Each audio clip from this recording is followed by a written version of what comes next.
vamos falar da importância da linguagem e da comunicação. Gente, a linguagem, né? Lembra que ontem eu conceituei linguagem e comunicação para vocês, né? Eu falei que a linguagem, o conceito trazido pela Asha, que a linguagem é um sistema complexo e dinâmico de símbolos convencionais que são usados de várias maneiras para a gente expressar os nossos pensamentos, para a gente se comunicar. E que a comunicação é um processo de compartilhamento de informações, dos nossos pensamentos, dos nossos sentimentos. É como ideias são passadas, né, entre duas ou mais pessoas. Então essa é a comunicação. E a forma como a gente mais comumente se comunica é através da fala.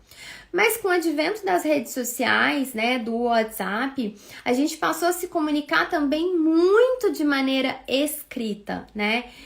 Mas a nossa forma e mais comum que a gente usa é a fala. A fala é só um dos tipos de comunicação. Nós podemos ter diversos tipos de comunicação, né? Inclusive o nosso próprio corpo se comunicando, né? O olhar, as nossas mãos, as nossas expressões faciais, o nosso corpo se comunicando. Tem pessoas, inclusive, que estudam isso, né? O corpo fala, o corpo comunica. Então, a gente sabe que muitas vezes, dentro dos transtornos do neurodesenvolvimento, em especial no autismo, muitas vezes não tem nenhuma questão motora, nenhuma questão em termos de boca, língua, órgãos mesmo. Muitas vezes não tem nenhum problema nesta parte. Por isso que é sempre muito necessário a presença do fonoaudiólogo especialista em linguagem, motricidade orofacial, para que ele nos diga, então, o que você me diz da parte de fala dessa criança, da parte de fala como órgão, como aparelho fonador realmente, o que você me diz? E aí o fonoaudiólogo vai dar a opinião dele, isso, né, a avaliação dele. Isso é muito importante até para que a gente possa pensar em escolha de formas de comunicação alternativa. Em uma das nossas lives de aquecimento, a gente vai falar sobre comunicação alternativa. Eu não sei qual dia, mas em um dos nossos aquecimentos para o treinamento da comunicação, do ensino da comunicação no autismo, a gente vai falar sobre isso. Naji, ouvi falar, né, sobre a comunicação respeitosa. Tem até um outro nome também, se eu não me engano, mas é a analogia do lobo, a analogia de um animal com outro. Uma pessoa me trouxe no meu direct isso, e eu achei fantástico, achei maravilhoso, assim, fui depois ler sobre isso e adorei. Se você tá com uma escuta de um animal X ou de um animal Y, agora eu esqueci qual que é o animal, mas adorei, gente. A questão da comunicação respeitosa vale pra nossa vida, não tem nem nada a ver com a estimulação no autismo e tudo, mas vale pra nossa vida mesmo, ainda mais a gente que produz conteúdo aqui na rede social. Adorei. Conheci porque uma pessoa me trouxe no direct e foi muito legal. Então é importante a gente entender que realmente a comunicação, gente, ela é vital para uma vida produtiva, para uma vida saudável, né? Para que todas as pessoas tenham acesso a essa vida, né? Tenham acesso a um senso de autoestima, de segurança, de independência e autonomia, porque uma coisa ela vai aí sendo levada para outra. Eu tava falando da comunicação alternativa, né? Então, assim, essas avaliações, por exemplo, que o fonoaudiólogo faz, são importantes para que o time, juntamente com a família, possa decidir sobre a melhor forma de comunicação alternativa aumentativa, se for o caso. Muitas vezes, as pessoas até inserem, né, já dando aí um spoiler aí, as pessoas às vezes até inserem comunicações, usam métodos de comunicação alternativa sem às vezes ter uma necessidade, porque às vezes essa fala pode ser estimulada, né? Você pode aí, às vezes essa criança já tem vocalizações, ela já faz sonzinhos, barulhinhos, e você pode modelar isso, né? Existem procedimentos já trazidos em pesquisas científicas que mostram como que a gente pode fazer isso. Então, às vezes, nem é necessário, às vezes você está colocando aí uma comunicação alternativa, você está colocando até um empecilho a mais, uma dificuldade a mais. E eu não quero aqui fomentar o preconceito que existe com a comunicação alternativa, tá? Não é sobre isso, não é que a comunicação alternativa vai atrasar a fala, a criança vai ficar preguiçosa, não, isso tudo são mitos. Só que muitas vezes, pela experiência que eu tenho e pela experiência que diversos alunos trazem nos nossos encontros de prática supervisionada pra gente discutir casos, porque a gente faz muito isso. Nossa, diversas vezes a gente conversa e até é um consenso entre todos os profissionais que estão ali naquela prática supervisionada, porque nós temos diversos profissionais que estão ali, que a gente está discutindo casos, eles concordam pelo relato de caso trazido pelo aluno que está discutindo o caso, que às vezes não necessariamente era necessário, ficou estranho, mas que não necessariamente era o caso de se entrar com algum método de comunicação alternativa, que outras vias já eram necessárias, né? A gente até tem um estudo de caso dentro do Manual da Comunicação no Autismo, que é de uma criança que ela, com as dicas que a gente deu, com as orientações que eu fui dando para ela, a criança já começou a vocalizar, já começou a pedir os itens que deseja. Eu acho que tem até o vídeo dessa criança aqui nos meus destaques que a mãe fez e me marcou, ela é uma aluna minha.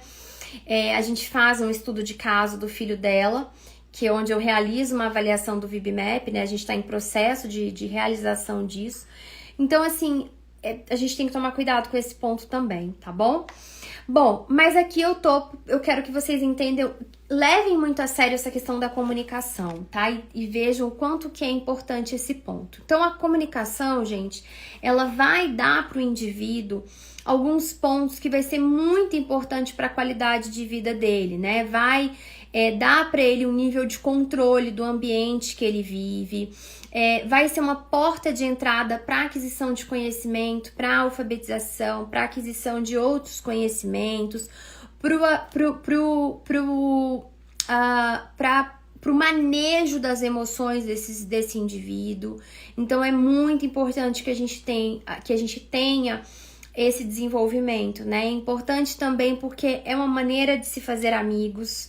E nós temos pesquisas que mostram, né, da importância de se fazer amigos, da importância de ter amigos, do quanto que isso mexe com o emocional, com a autoestima das pessoas. Então, vamos falar um pouquinho sobre o primeiro ponto do quanto que a comunicação é importante. Então, eu trouxe aqui 4 pontos muito importantes, claro que eles não é só por isso, mas são 4 pontos trazidos aí pela literatura, importantes do porquê que a comunicação é tão importante. O primeiro ponto é relacionado à comunicação e o controle, né? Ter o controle do seu ambiente físico, do seu ambiente social, é algo que é importante para o indivíduo, né? O que ele é ter o controle? Ter o controle, gente, é o indivíduo decidir o que ele vai comer, o que ele vai assistir, que lugar que ele quer ir, o que ele quer fazer, com qual brinquedo ele quer brincar, se ele quer assistir a Peppa ou se ele quer assistir Nossa, agora tá me fugindo os nomes de todos os desenhos. Mas se ele quer assistir, por exemplo, o filme do Sonic ou se ele quer assistir o filme do Touro Ferdinando. Então, isso é importante. Isso traz um senso de controle para o indivíduo, né? Então, e ter esse senso de controle, de decisão, traz para o indivíduo um senso de autoestima também muito grande, muito importante. E isso eu tô falando, gente, baseado em literatura, tá? Não tô tirando da minha cabeça. Isso eu tô fazendo isso eu tô fazendo tirando de literatura realmente. Então, traz para o indivíduo um senso de autoestima, né? Então, todas as pessoas, por uma questão de realmente dignidade humana deve ter acesso, deve poder ter ferramentas de controlar a sua própria vida, né? De fazer as suas escolhas. Então, isso é muito importante. E olha que interessante, a gente tem um estudo, né, que chama-se, é um estudo de Beck e colegas, né, de 2001, que foi um questionário que foi feito com diversas pessoas e familiares que fazem uso de métodos de comunicação aumentativa alternativa, né, alguma forma, algum método de comunicação alternativa. E esse estudo trouxe que muitos alunos que usam métodos de comunicação alternativa não têm essas oportunidades no dia a dia, não têm oportunidades no dia a dia de fazer escolhas, de ter o controle do seu ambiente, né, de controlar, de fazer escolhas. Então, ensinar a criança a fazer escolhas é uma habilidade que é fundamental para a comunicação. E às vezes parece algo bobo, né? Principalmente com crianças mais novas, com indivíduos com atrasos no neurodesenvolvimento. Muitas vezes o que acontece? As pessoas fazem as escolhas por elas. Porque muitas vezes os familiares pensam assim, não, mas eu conheço tão bem o meu filho, mas eu conheço tão bem o meu neto, eu conheço tão bem essa criança, que eu já sei o que ele quer só do barulhinho que ele tá fazendo, só no choro que ele tá fazendo. Eu já sei que ele gosta das mesmas coisas, a rotina dele ela é fixa, é sempre assim. E as pessoas acabam o quê? Fazendo as escolhas pelo indivíduo e não ensinando o indivíduo a fazer as suas escolhas. E isso vai entrando, a família ela vai entrando no automático de fazer essas escolhas pelo indivíduo, que isso acaba às vezes passando desapercebido e ela não dá a chance do indivíduo fazer as suas próprias escolhas. E aí eles acabam não aprendendo essa habilidade. Por quê? Porque aprendizado é fruto do ambiente que esse indivíduo ele vive. É fruto dos seus comportamentos serem ou não reforçados para que eles possam ocorrer novamente no futuro.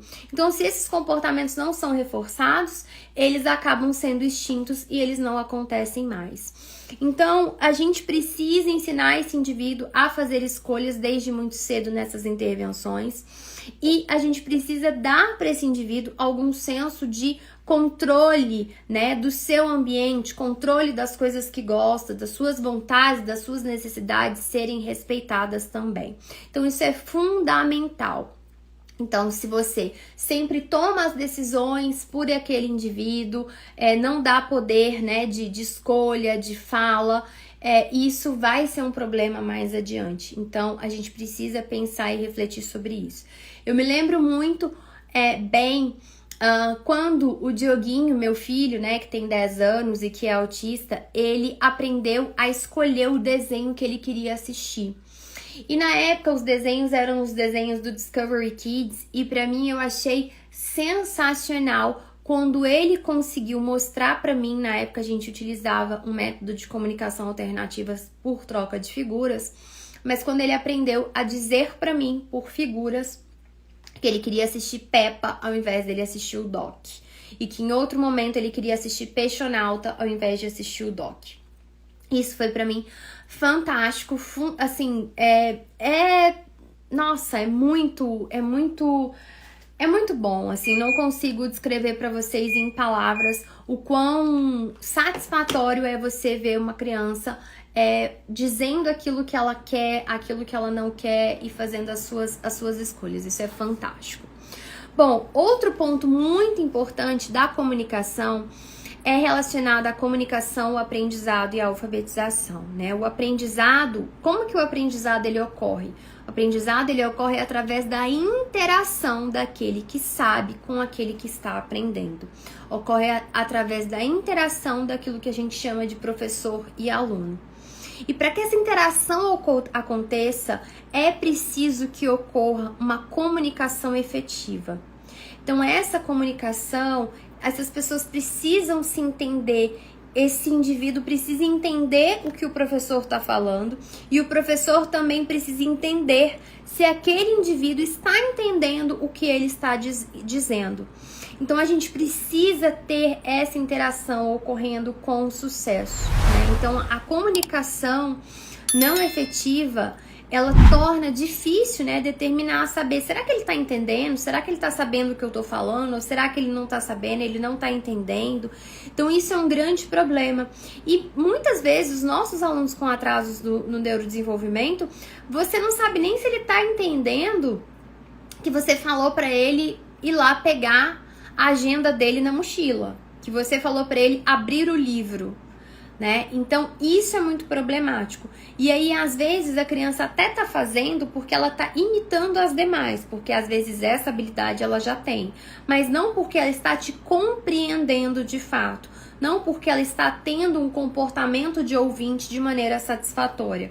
É por isso que no início da intervenção a gente ensina as habilidades mais básicas, a gente pega a habilidade e a gente ensina cada partezinha da linguagem de maneira bem da mais fácil para mais difícil, e a gente só vai passar para as mais difíceis quando as mais fáceis já estão masterizadas com sucesso, se aquele indivíduo já faz essa habilidade em diversos ambientes, com diversas pessoas, de fato essa habilidade já está sólida.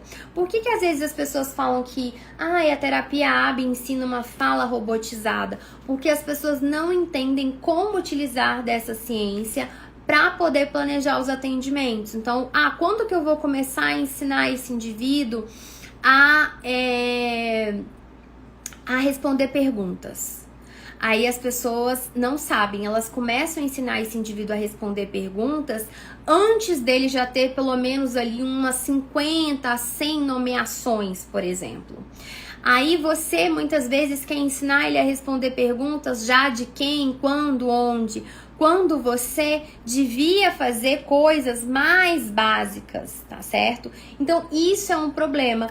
Olha, a minha voz tá saindo normal, vocês estão me ouvindo normal, né, pessoal? Pode dar uma falha aí, questões de internet, mas eu acredito que a conexão e a minha voz tá normal, tá tudo certo, tá bom?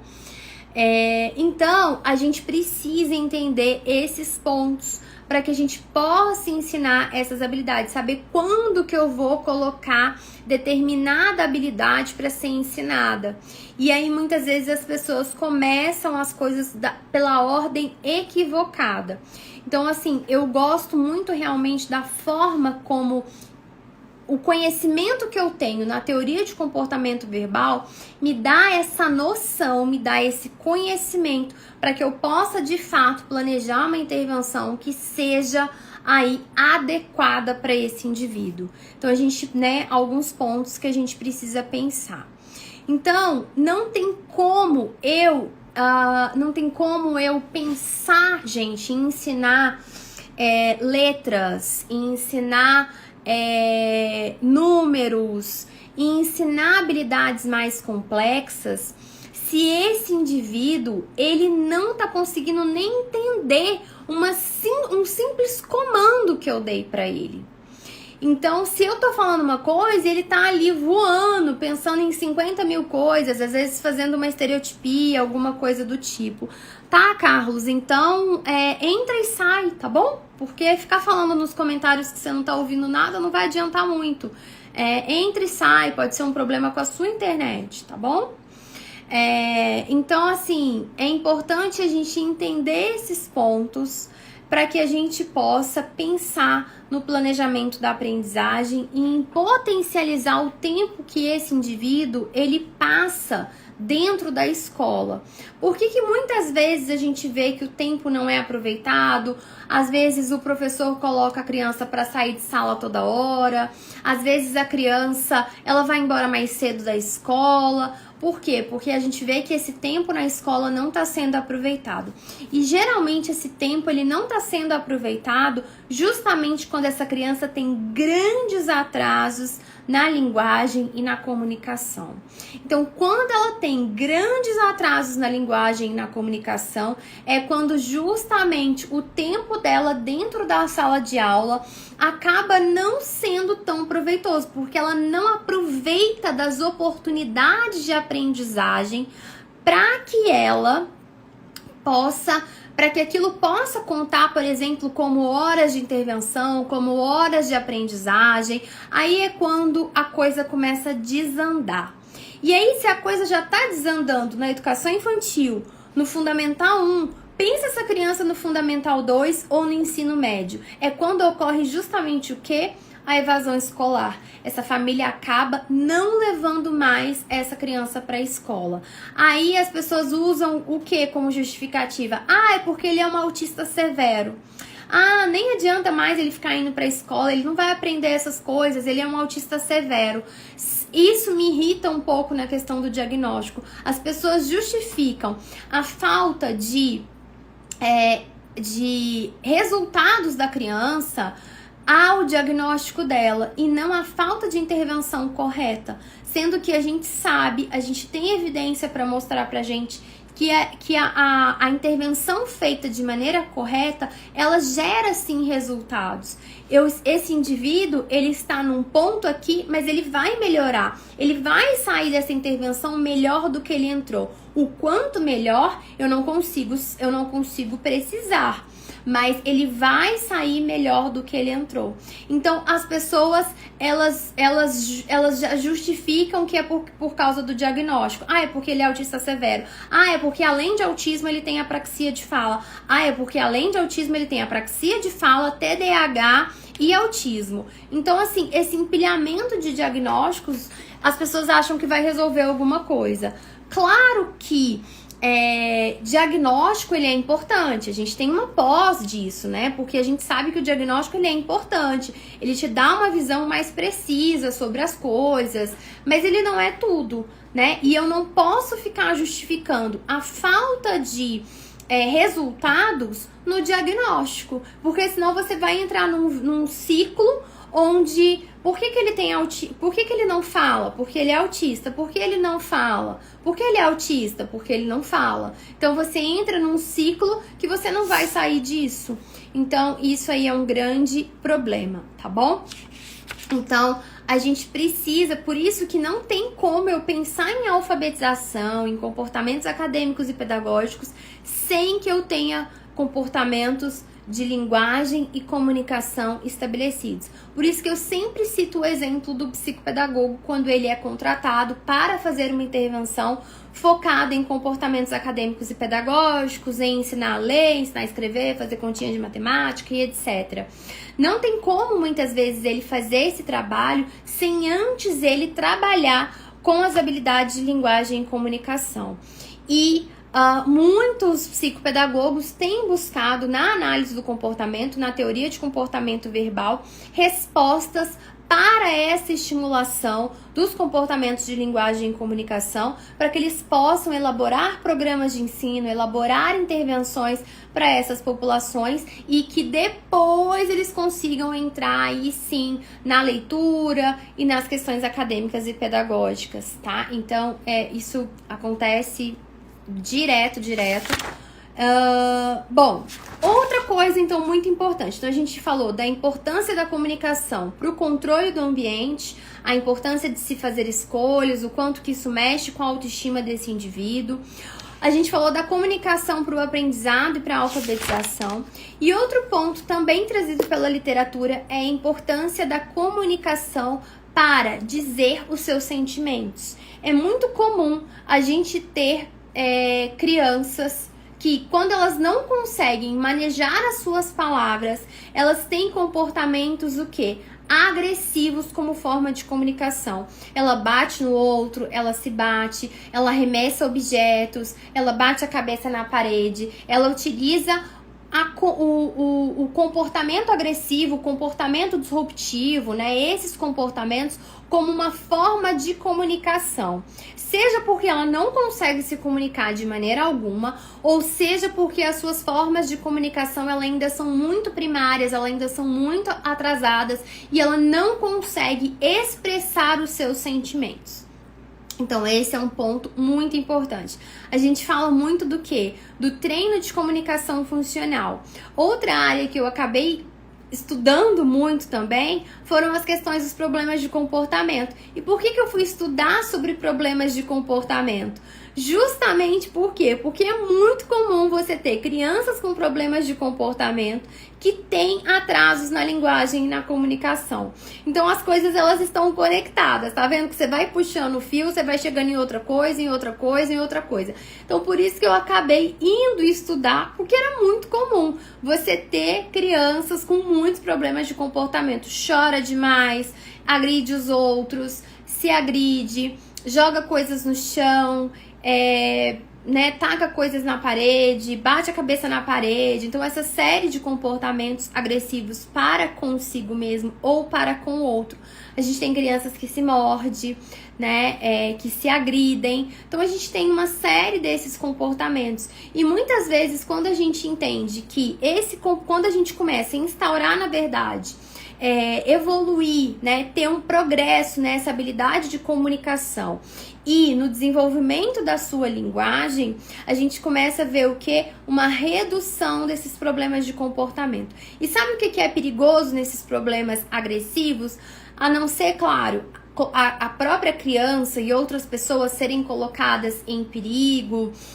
Na escola, essa criança ela fica aversiva para outras porque ela é vista como uma criança que bate, como uma criança que briga, como uma criança que só chora. Essa criança ela se torna aversiva no ambiente escolar. Isso faz com que ela fique mais reclusa e mais sozinha. E não é o que a gente quer que ela interaja com os seus pares, então isso é um problema, principalmente quando ela é mais velha. Quando elas são mais pequenininhas, tá ali dentro da educação infantil, isso passa mais desapercebido. Quando isso começa a chegar já no final da educação infantil, pro primeiro, segundo, terceiro ano, aí pronto, o negócio acaba desandando. Então isso é um problema sério que a gente precisa pensar. E uma das coisas que a gente tem um procedimento muito bem instaurado é o treino de comunicação funcional. É você, lógico que tem todo um procedimento aqui, eu vou resumir para vocês, meus alunos já sabem disso. O treino de comunicação funcional é você pensar em substituir aquele comportamento inadequado por outro que seja adequado e que dê acesso àquele indivíduo à mesma coisa que o problema de comportamento daria. Então, se a criança, por exemplo, ela morde alguém porque ela quer ter aquele brinquedo, por exemplo, ela morde porque ela quer ter aquele brinquedo. Se eu ensinar para ela um outro comportamento alternativo que tenha a mesma função, que vá dar acesso a ela, ao brinquedo, assim como morder, mas que vai dar acesso a ela de maneira mais fácil do que ela morder. Tem que ser algo possível para ela, tem que ser algo que tem o menor custo de resposta para ela, ou seja, ela tem que gastar menos energia com esse comportamento substitutivo do que com o morder. E ela vai ter acesso do mesmo jeito àquilo que ela quer. Então esse é o treino de comunicação funcional, falado aí de maneira bem resumida para vocês. Mas já tem aí muita coisa para vocês pensarem sobre. Então a gente precisa ensinar de uma maneira mais primária essa criança a se comunicar.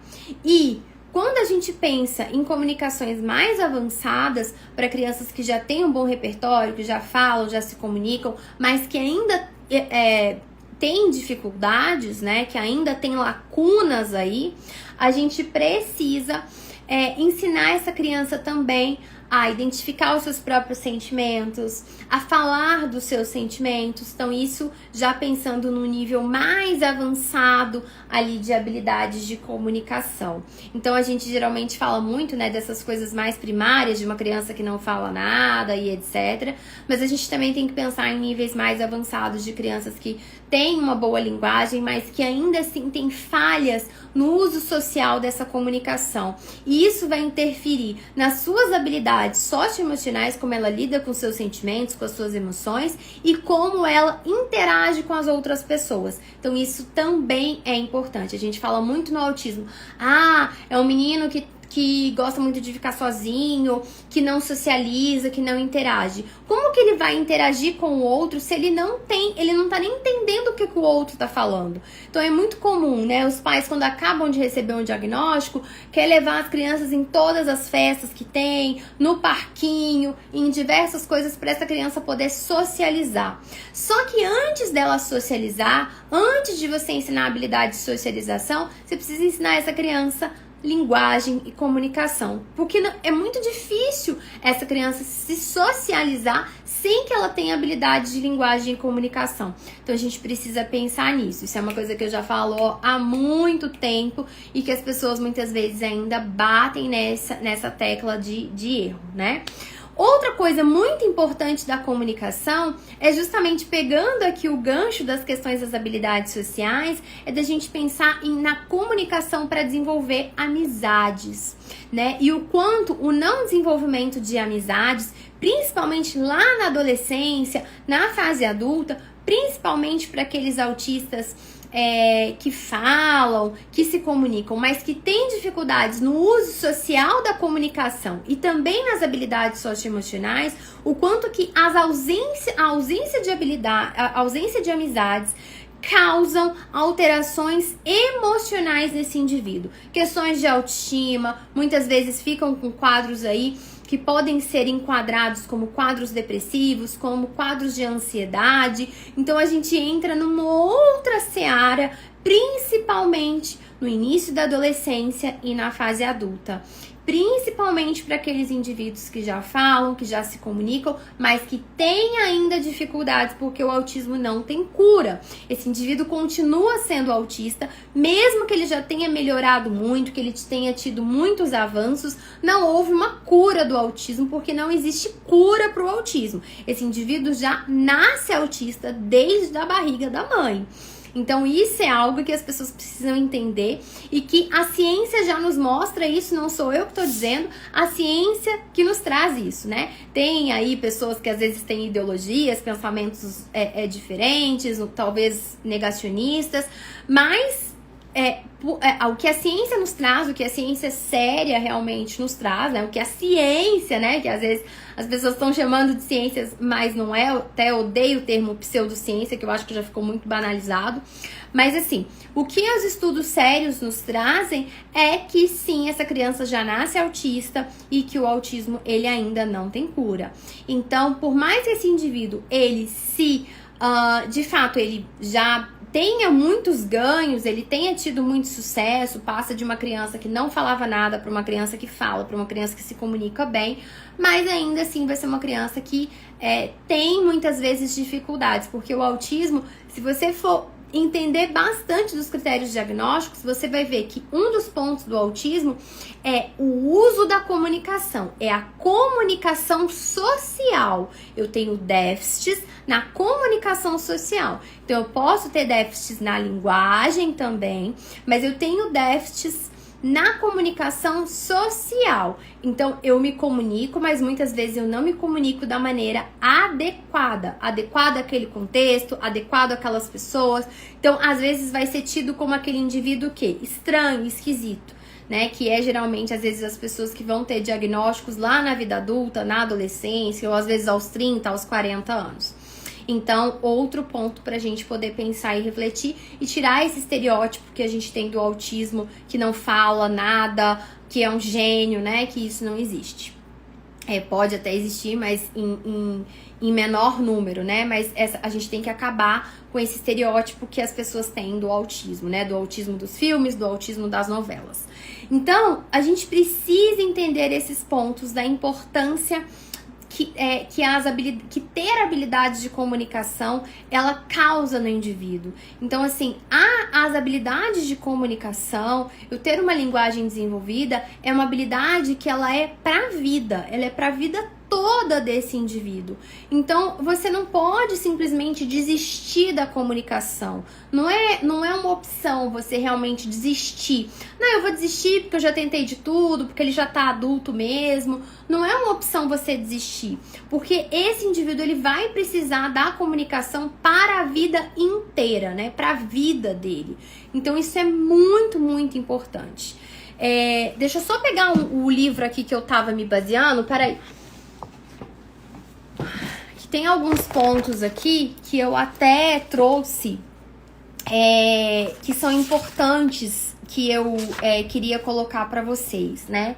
Com relação aos autistas que chegam na vida adulta sem terem habilidades de se comunicar, né? Então a gente tem problemas, né? Quais são os problemas que ficar esperando, eu vou esperar, ele não fala, mas eu vou esperar entrar na escola, eu vou esperar a pandemia acabar, eu vou esperar, né? O que essa espera ela vai causando, e quando você vê, os atrasos vão virando o quê? Uma bola de neve, um jogo de dominó, uma coisa, ele vai refletindo na outra, que vai refletindo na outra, e vai virando aí um atraso enorme, né? Claro que não é toda criança que tem atrasos na linguagem e na comunicação que ela é autista. Nós temos outros transtornos do neurodesenvolvimento que vão afetar a comunicação e a linguagem.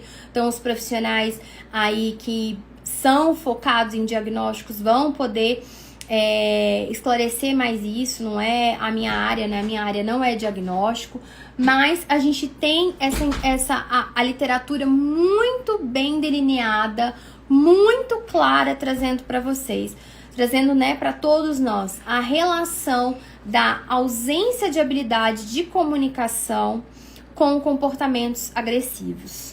Então, que é um ponto que eu trouxe para vocês, e isso a gente tem uma literatura farta nesse ponto.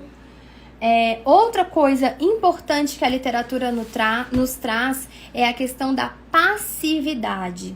Um ser humano um indivíduo que não consegue se comunicar, que ele não aprendeu, ele não foi exposto a situações para a comunicação, o quanto que ele tem comportamentos muitas vezes de passividade. Ele acaba aprendendo a não fazer escolhas, a não ter sua voz, né, entendida, compreendida, levada em consideração. E o que vários autores nos trazem, né? Não é porque ele não fala que ele não tem nada a dizer. Não é porque ele ainda não sabe se comunicar que ele não tem nada a dizer, que ele não consegue desenvolver um pensamento cognitivo e não tem gostos, não tem preferências, que ele não sabe, que ele não tem nada a dizer para vocês, né, para todos nós. Então a gente precisa entender sobre isso, a gente precisa levar isso a sério. E a primeira coisa que a gente precisa pensar em trabalhar em uma pessoa que tem atrasos na linguagem e na comunicação é em trabalhar as habilidades dela de comunicação, as habilidades dela de linguagem. E é justamente isso que a gente vai fazer no treinamento do ensino da comunicação ao autismo, que eu acabo dando um enfoque no autismo porque é a minha realidade de estudo, é a minha realidade de vivência, mas que vale também para outros atrasos que levam a um atraso na comunicação e linguagem, que vai ocorrer do dia 2 de maio ao dia 5 de maio. Vão ser 4 aulas, 100% online, 100% gratuitas. Então, quem ainda não se inscreveu, se inscreva. O link tá lá na bio do perfil. Tava nos meus stories, eu coloquei nos meus stories também. Então aproveitem, se inscrevam, e a gente tá nessas lives aí que são de aquecimento para o nosso treinamento. Então a gente tá fazendo aqui, são aquecimentos. A gente teve aquecimento ontem, a gente tá tendo aquecimento hoje.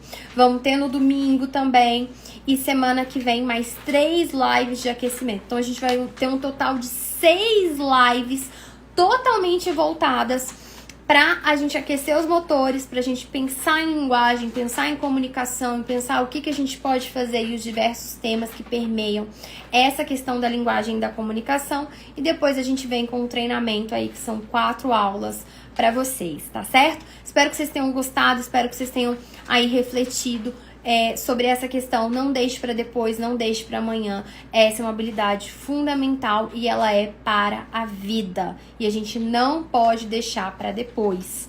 Não pode deixar na mão de um único profissional, né? Diversas pessoas que trabalham com populações com autistas ou com outros transtornos do neurodesenvolvimento precisam entender sobre linguagem e comunicação, porque ela é a base para o desenvolvimento de outros repertórios, tá certo? Então a gente vai se ver então no domingo para uma nova live. Eu já esqueci o tema aqui, Eu anotei todos eles, mas a minha cabeça... Ah, lembrei. Ó, já sei aqui.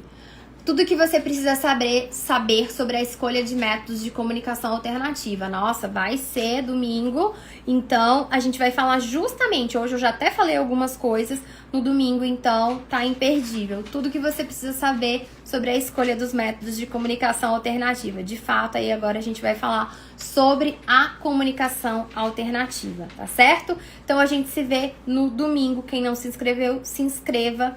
E é isso, tá bom, pessoal? Quem não assistiu a live de ontem, corre lá, vai assistir a live de ontem, tá bom?